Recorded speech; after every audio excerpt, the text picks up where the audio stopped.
So, how reliable is our language? It's a good question. And the answer is not easy. I could sit here and say to you, our language is really, really reliable, because 99% of the time I manage to convey what I want to say quite easily without any difficulties. Yeah, I could say that. Or I could point at the constant conflict between human beings and point out how unreliable a language is, apparently, because you keep on misunderstanding each other. I think the real answer is a little bit more complicated than that. I think the real answer is more along the lines of, well, it depends on what you're actually using the language for. You see, we need to understand first of all what language was evolved for, why it came to be, so to speak. We acquired our language in the course of our evolution because we obviously needed to be able to designate what we found in our environment with certain levels of accuracy. But in the end, it all boiled down to a number of things that we needed to be able to deal with, the sort of species that we were, or our ancestors were. We needed to be able to manage living in fairly large groups of animals like ourselves, and being able to work out in our minds what we reckoned they might be thinking, or what we reckoned might be going on in their minds. We needed to be able to organize ourselves with other animals of our kinds in order to hunt together in groups, for example.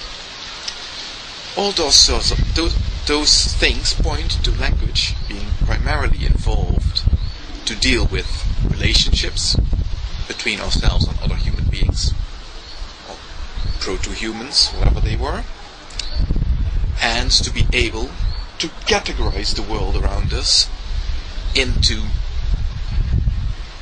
things that are what we are looking for and things that are not.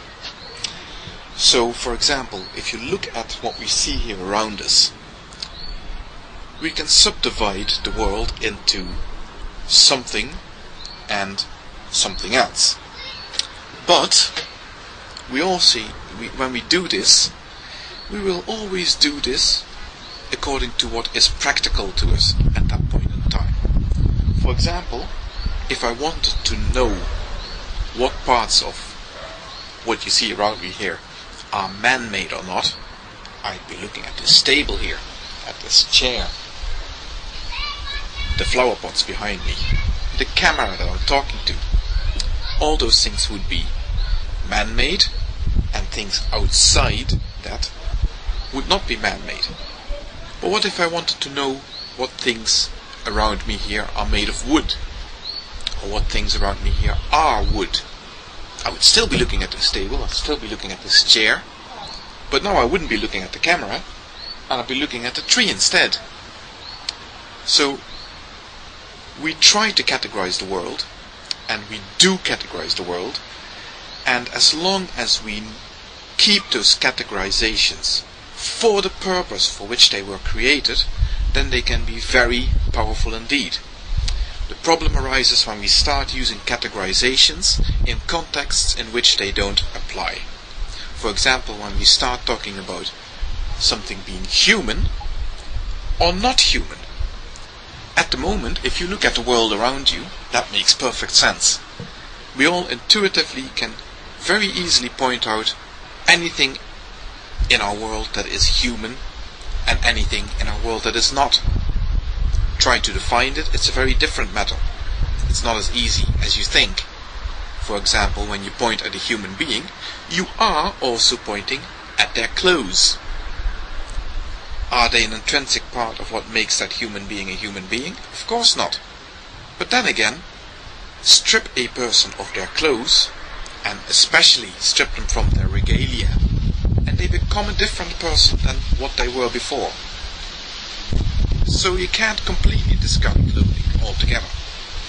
So it is not as easy as you might think to keep applying a category once you've transgressed beyond where it is really, really useful.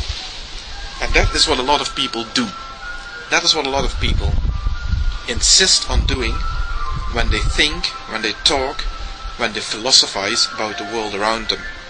They take categories that have served them well in the past, in practical circumstances, and they try instead to cast them into the wider world where they are no longer of use.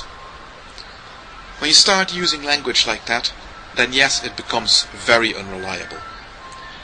If, however, on the other hand, you use your language in the context in which it was meant to be used, then you will find that language can be very powerful and very accurate, in fact. The wisdom lies in distinguishing where to draw the line. And with that, nobody can really help you.